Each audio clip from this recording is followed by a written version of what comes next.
eu não consigo, e eu acho que é ofensivo você mencionar a palavra orgulho hoje, assim, em nenhum aspecto envolvendo o Ceará. Não por hoje, assim, não por hoje, mas pelo contexto, pelo que se construiu ou pelo que se destruiu nessa temporada. É uma sucessão de... E o Ceará faz a gente, mais uma vez, reforçar aquele brocado tanto tempo perdura no futebol e dizer que pênalti é loteria. Não é loteria. E o Ceará deixa isso bem taxativo, claro, e tira qualquer questionamento sobre isso. Pênalti é competência. Futebol é competência. Futebol é competência. Você chega numa disputa de pênalti e você perde reiteradas vezes em momentos decisivos porque você é incompetente. E não precisa ser uma decisão de tiro livre ali na marca do pênalti, como é que foi decidido hoje contra o Iguatu, contra o CRB, contra o Bahia na Copa do Nordeste. São pênaltis perdidos no tempo normal do jogo, que dariam pontos, que colocariam o time perto de uma busca da vaga para Libertadores. Um pênalti perdido quando o time estava precisando se afastar da zona de rebaixamento. E é uma coisa que eu acho que a palavra mais repetida aqui, desde que eu comecei a participar do projeto do podcast 45 Minutos, é que falta ao Ceará a construção de uma mentalidade forte dentro do clube, assim, vencedora. E nas outras eliminações eu percebia muita revolta na torcida, muita indignação, aquele sentimento mesmo de revolta, de gritaria. E hoje, claro, assim, não é uma coisa uniforme. Tem quem reagiu de forma mais agressiva, tem gente que foi mais passivo, mas eu percebo na maioria das pessoas um sentimento de estar atônito, assim, de estar cansado, de estar sem força mesmo como torcedor, assim. E eu falava em outros momentos que você fracassar em momentos decisivos é algo que vai se criando como mística dentro do clube. Assim como as místicas positivas, as negativas também são criadas, assim, como foi criado o Corinthians, tanto tempo sem ganhar um título, assim, isso pesava na hora de uma decisão, isso fica impregnado nas paredes do clube. E, assim, sai jogador, entra jogador, o próximo jogador que vier, o próximo elenco que vier, ele vai sentir esse peso dos outros que perderam as decisões nos pênaltis e que falharam em momentos decisivos. E não é por acaso. Não é treinando pênalti que o Ceará vai parar de fracassar nesses momentos decisivos, nessas cobranças de pênaltis.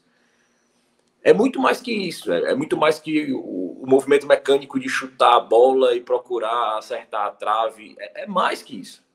Se o problema fosse esse, amanhã os caras estavam batendo lá 1000 pênaltis, até ter um estiramento muscular também, que é outra coisa muito comum no Ceará. E estava resolvido o problema. Mas não é. Não é mentalidade. E assim, eu acho que pouquíssimos torcedores do Ceará hoje, quando o jogo foi para ser decidido nos pênaltis, acreditavam que era possível avançar. Assim, pouquíssimos. Assim. E estava cada vez mais claro que o Vina encerrar aquela contagem era um erro. Era um erro porque ele, sem questionamento nenhum, é um ídolo, é o referencial técnico, a liderança de vestiário que tem no Ceará. É um cara acima da média, mas que essa pressão, assim como a das reiteradas eliminações nos pênaltis, ela fica sobre ele. Ela fica sobre ele. Não tem como ele não correr para aquela marca da Cal, pensando nas vezes onde ele podia ter decidido o jogo e não decidiu. Assim, onde ele perdeu o pênalti, onde ele foi questionado, onde a importância dele em momentos decisivos foi posta em xeque. Aquilo passa na cabeça dele, aquilo passou na cabeça de todo torcedor que estava assistindo o jogo. O Vina vai para esse pênalti. É algo normal, assim. Eu acho que ele era para ter sido preservado, não deixando de bater o pênalti. Mas, por exemplo, abrindo uma contagem, como liderança, como líder técnico do grupo. Abrir a contagem. Oi.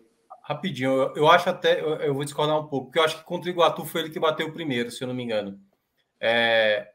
Eu colocaria ele mais no meio, entendeu? Porque não pesa tanto. Por exemplo, como o Castilho desperdiçou, né? Quando o Castilho desperdiça, certamente muitos torcedores do Ceará devem ter pensado, de novo, vai acontecer o mesmo roteiro das outras vezes. Então, eu teria colocado o Vina ali no meio, porque não tinha o peso de uma primeira cobrança, caso ele desperdiçasse, como foi contra o Iguatu. Se eu não me engano, posso estar errado, mas eu acho que ele bateu a primeira contra o Iguatu. E também não teria o peso, como você falou agora, da última cobrança. A responsabilidade de você fazer o gol e jogar a responsabilidade para o outro lado. Então, eu teria o colocado no momento de menos pressão. A primeira cobrança e a última, geralmente a quinta, são as penalidades que eu considero as mais carregadas, assim, sabe? Que a expectativa tá lá em cima. Claro, toda penalidade, principalmente na disputa de pênaltis, tem esse peso, mas eu teria colocado ele como a segunda, terceira cobrança, para não ter esse peso maior.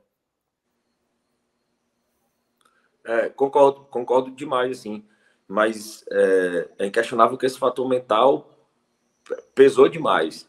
Sim. E nesse aspecto decisivo, assim, nesse aspecto final. E eu hoje rebati muito fortemente no pós-jogo, quando a gente estava num grupo de outras pessoas que produzem conteúdo sobre o Ceará, que eu não lembro quem foi o colega que falou, a gente merecia a classificação. Eu falei, a gente não merecia em momento nenhum essa classificação.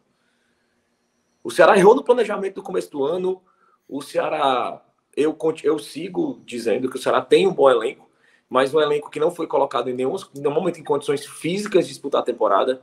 Houve um erro de planejamento na fisiologia, na preparação física. O Ceará chegou a ter 13 lesionados simultaneamente e agora não existe uma rodada onde não tem um lesionado. E são lesões graves, é menisco rompido, tendão, Kleber até o final da temporada. Assim, não são... E são reiteradas lesões musculares. A gente dificilmente perde o jogador por um trauma, levou uma pancada e ficou fora do jogo. Não, ele lesiona a musculatura. Então isso tem uma causa e específica que precisa ser estudada, precisa ser tratada. E a mudança de técnico, a demora da contratação do 9. Então, assim, dizer que a gente merecia porque a gente fez uma decisão de quarta de final de forma competitiva, eu acho que é muito pouco. Eu acho que é analisar o futebol de forma muito medíocre, dizer que a gente merecia porque a gente teve ímpeto, porque a gente foi melhor na partida hoje e que a gente poderia ter vencido, porque tudo que redundou no que aconteceu hoje no Castelão é fruto de coisas que a gente fala aqui no podcast desde o começo do ano. É a saída de bola do time, é o Luiz Otávio insistindo em sair pela bola, nas últimas sair com a bola no pé, que é uma qualidade que ele não tem. A gente falou sobre o Vitor Luiz dando espaço. Então, assim, são erros que aconteceram reiteradas vezes. A insistência com o Zé Roberto, que não era partida para ele. Eu acho que hoje eu não consigo atribuir um peso grande do fracasso do Marquinhos Santos, assim, muito pelo contrário. Sim. Eu acho que ele, para mim, o único erro, e eu acho que pelo tempo que ele tem de Ceará, eu acho pela postura que ele demonstrou que tem, não partiu dele. Porque isso já vinha com outros treinadores, porque o Messias era o cobrador oficial de pênalti do América. Assim, hoje postaram matéria do Messias. O Messias tinha 100%. O Messias fala sobre 100% de aproveitamento em cobrança de pênalti. O Messias nunca cobrou um pênalti no Ceará. O Messias nunca cobrou um pênalti no Ceará. E isso foi falado na eliminação contra o CRB. Eu lembro demais que foi falado isso quando o Lacerda. Acho que foi o Lacerda que desperdiçou, não estou lembrado. Foi. O Dentinho perdeu pênalti. O Dentinho chegou a perder e muita gente falou assim, pô, o Messias, ele era um dos cobradores do América Mineiro. Não sei se foi o principal cobrador, mas ele era um dos cobradores. Era um dos principais. E aí, como é que você não... O Ceará já teve, se eu não me engano, na disputa de pênaltis, 18 cobranças. Tudo bem, você pode imaginar que 5 jogadores vão repetir nessas cobranças. Mas você não utilizar um possível jogador, e aí a gente nem sabe, né, Léo, que é o Messias que não quer cobrar, ou é internamente o Ceará não percebe o que esse zagueiro era em outro clube, porque isso pode gerar realmente uma coisa mal planejada. Se o time tem um problema crônico para uma situação que é de penalidade e não perceber no atleta seu que está no elenco que era um cobrador oficial, alguma coisa está acontecendo. Ou o Messias realmente não está assumindo a responsabilidade para esse momento, ou o próprio Ceará, que não está, talvez, percebendo que esse atleta pode ser útil para esse momento. Exatamente, assim. Eu acho que o departamento de futebol do Ceará e a gestão do Ceará, ela não vem se justificando para a gente eliminar uma possibilidade dessa, de realmente ser um erro de planejamento. Quem está lá simplesmente não saber que o Messias era um dos cobradores principais, que tinha um aproveitamento assim, muito acima da média, porque parece que as coisas são feitas no automático. Não existe um planejamento, uma análise de erros, um planejamento a longo prazo, médio prazo, uma avaliação dos números, uma avaliação dos resultados, uma avaliação dos indicadores de cada atleta. E isso tudo cobra um preço, cara. E por isso que eu repito, assim, usar a palavra nós merecíamos, a gente não merecia. A gente não merecia. E não é por esse recorte de jogo, assim. Você tem um elenco que tem Jael, que tem Dentinho, onde foi feito um investimento altíssimo no Zé Roberto. Isso não é merecimento. Isso não é merecimento. Eu acho que isso passa muito longe do que significa a palavra merecimento. E perder uma disputa nas penalidades o Ceará não ganha nos pênaltis. O Ceará não ganha nos pênaltis porque não tem competência no futebol como um todo. Eu acho que os pênaltis é só um momento ali onde a bola está na marca da cal e todo mundo está olhando para aquele momento onde o futebol está congelado num retrato para alguém bater o pênalti e fazer um gol. Assim, acho que aquilo ali é só um recorte, assim, uma lâmina assim, no telescópio ou no microscópio de um futebol, de toda a incompetência da gestão do futebol. E eu tuitei isso logo após o jogo, assim, que a única forma de ser menos doída uma eliminação como a de hoje era se isso trouxesse uma autocrítica, uma avaliação, uma reformulação. Mas a gente sabe que não vai acontecer. E parece que esse sentimento ele vem dominando o torcedor do Ceará.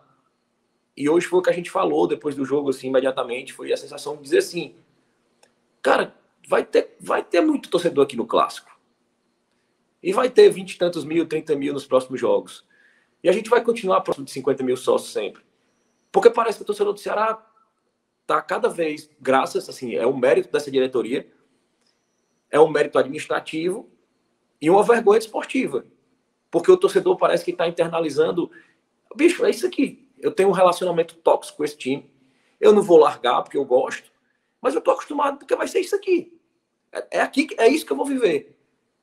Curtos espaços de euforia em algumas vitórias, em alguns momentos especiais, mas que na hora que for para dar um passo além, eu vou me frustrar.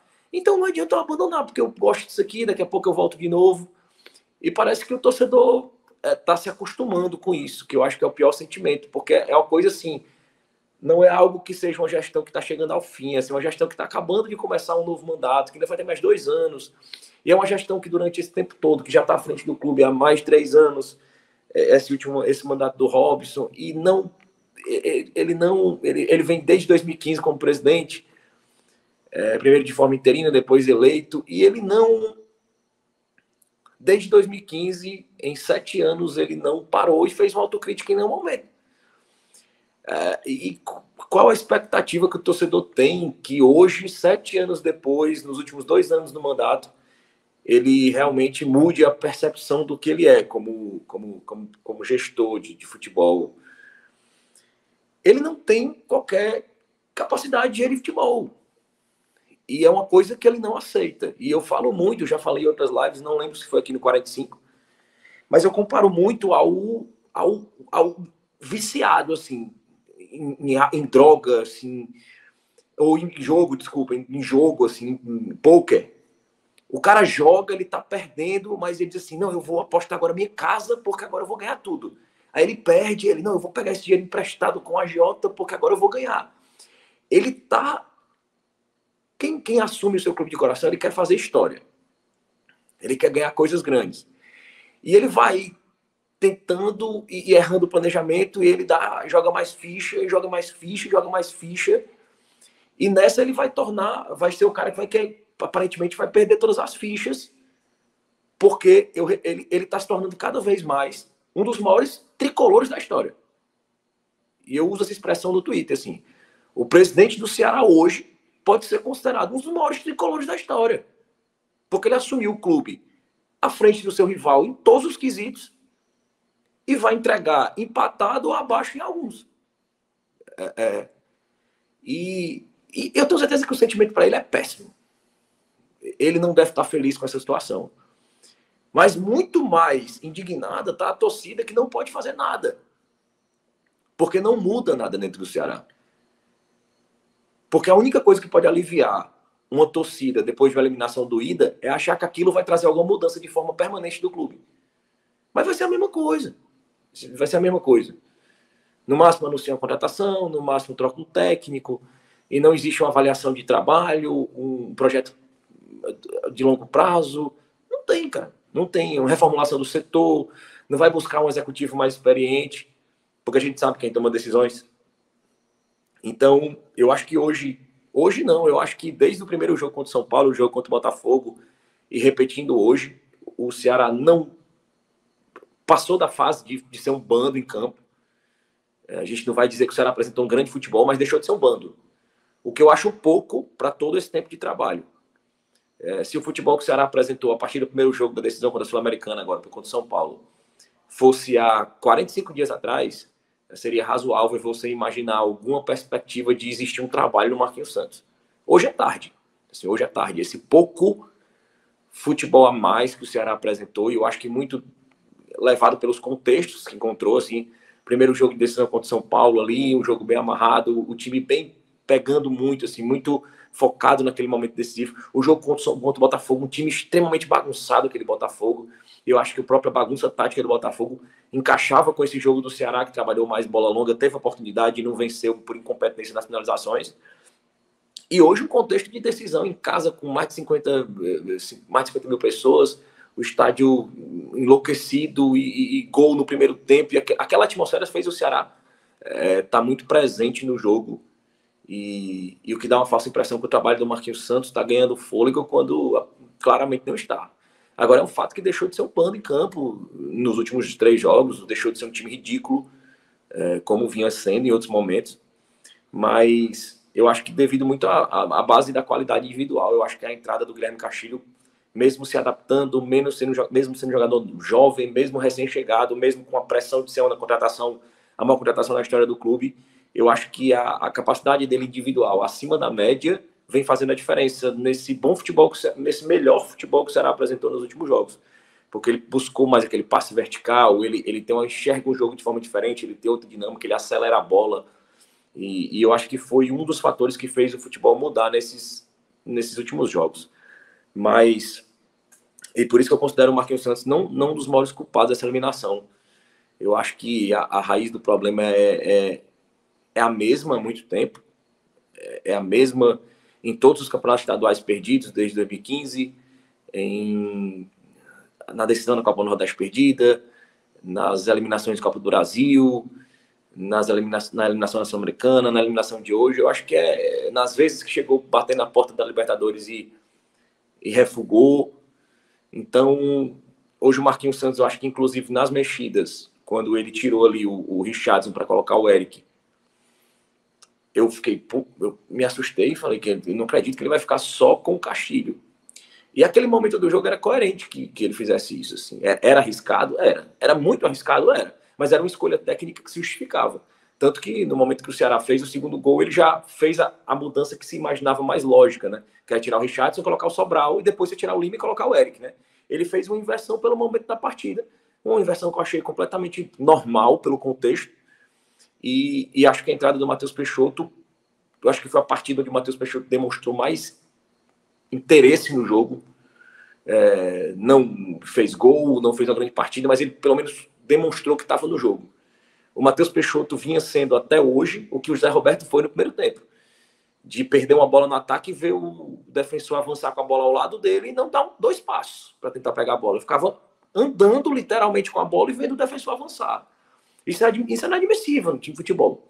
E o Peixoto, pelo menos, ele deu essa dinâmica e sofreu faltas lá na frente e de certa forma, dialogou no ataque.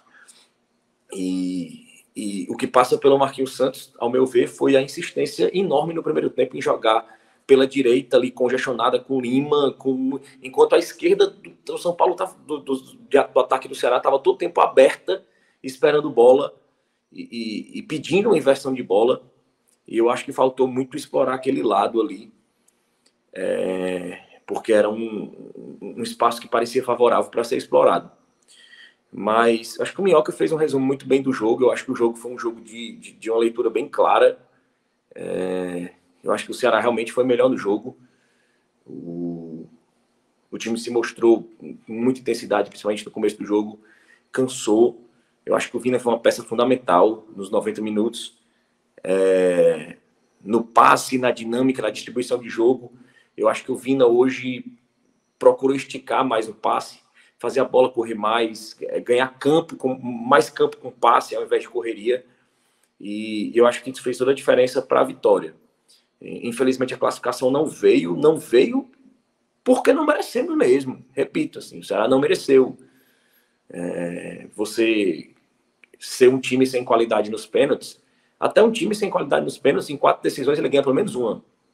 E não é o que acontece com o Ceará, assim. Os pênaltis é só um momento que a gente consegue ficar com o holofote ali olhando para ver todo o fracasso que representa a gestão do futebol do Ceará há muito tempo. E é inevitável que essa derrota traga consequências para a sequência da Série B, da Série A. É inquestionável que isso vai trazer resultados em termos de cobrança, pelo menos, assim, o ambiente entre clube e torcida vai ficar bem mais hostil, muito mais hostil. E eu não acredito em nenhum ganho técnico e tático sob o comando do Marquinhos Santos que venha de certa forma, dar uma expectativa da torcida que venha amenizar esses ânimos. Eu acho que o Ceará vai viver um ambiente de muita pressão. Eu acho que nem tanto para o Clássico.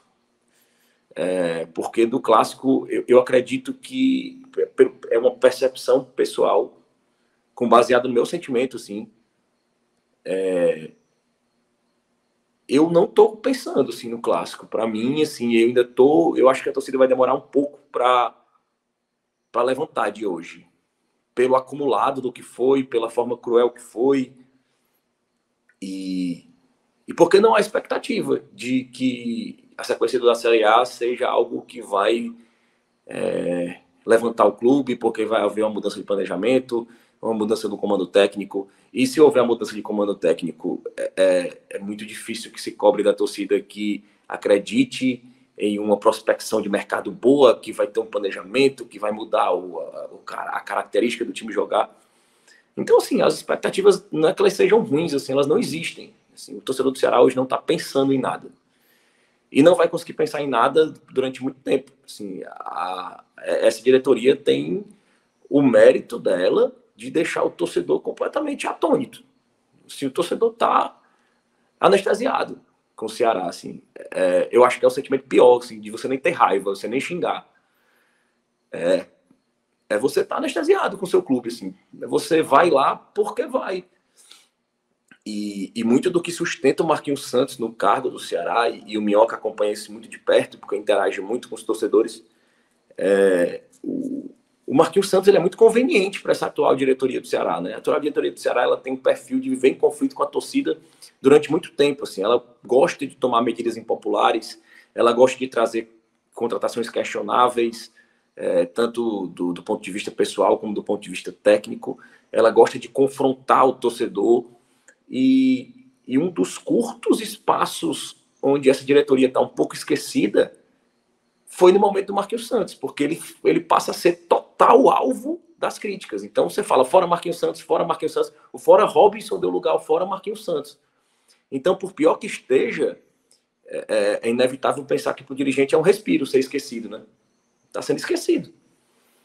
Mas o sentimento, na verdade, é esse, assim, de dormência mesmo, assim, o torcedor do Ceará nesse momento, e eu acho que por alguns dias, pelo menos até domingo, está dormente, assim, em relação ao futebol, em relação ao clube.